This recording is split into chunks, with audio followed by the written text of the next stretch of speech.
विरोधी पक्षनेते विजय वडेट्टीवार बोलतायत, थेट पाहूया। त्यांच्या फुटीरवाद्यांचा हे सरकार अपयशी सरकार झाले आहे। सरकार सर्व आघाड्यावर अपयशी ठरलेलं आहे। या सरकारच्या परफॉर्मन्सवर आता प्रश्नचिन्ह निर्माण झालं आहे। म्हणूनच मोदींना या राज्यामध्ये वारंवार यावं लागतं आणि वारंवार येऊन गेलेली पद सुधारण्यासाठी गेलेली यांची सरकारची जे सरकार म्हणून जे काही परफॉर्मन्स पाहिजे किंवा सरकार म्हणून कामगिरी पाहिजे ती सगळी वादग्रस्त भ्रष्टाचाराने बरबटलेली आणि स्वहितासाठी वाटेल ते त्या पद्धतीनं यांची एकूण राज्यामध्ये सत्ताधाऱ्यांची वाटचाल सुरू आहे। या सर्वांचं लक्ष विकासाकडे नाही, राज्याच्या प्रगतीकडे नाही, तर स्वतःची तुंबडी भरण्यासाठी या पद्धतीने यांचं काम सुरू असल्यामुळे सावरण्यासाठी महाराष्ट्र वारंवार पंतप्रधानांना यावं लागत असेल असं मला वाटतं।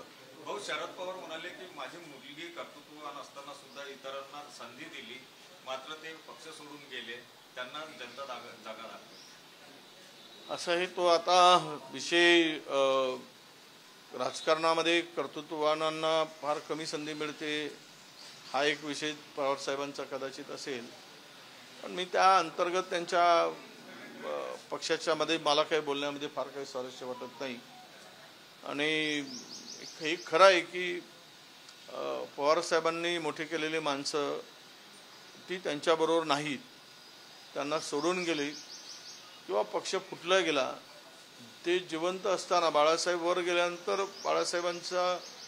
बाळासाहेबांचा मृत्यू झाल्यानंतर पक्ष फुटला, पण पवारसाहेब इथे हात असताना सुद्धा ज्या ज्या माणसाला त्यांनी सर्व गोष्टींनी मोठं केलं ते सोडून गेले, त्याचं शल्य नक्कीच माणसाला बोचत असतं।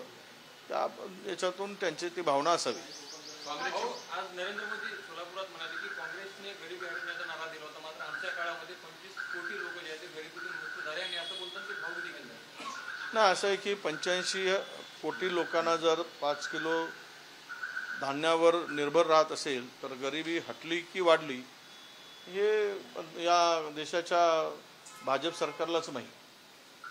भाऊ, उद्या काँग्रेसची बैठक गडचिरोलीला होत आहे, पहिल्यांदा बैठक असं आहे, नेहमी मोठ्या शहरामध्ये पक्षाच्या बैठका होतात, दुर्गम भागाकडे जात नाही। पण आम्ही गडचिरोलीपासून सुरुवात करतो। प्रचाराची सुरुवात पक्षाच्या म्हणजे लोकसभेच्या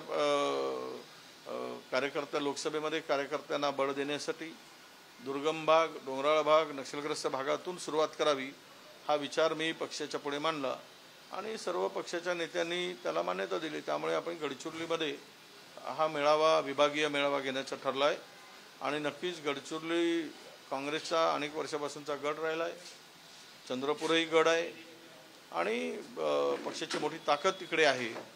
त्याला त्या कार्यकर्त्यांना ही शिबिर आणि मेळावा नक्की बळ देणारा ठरेल।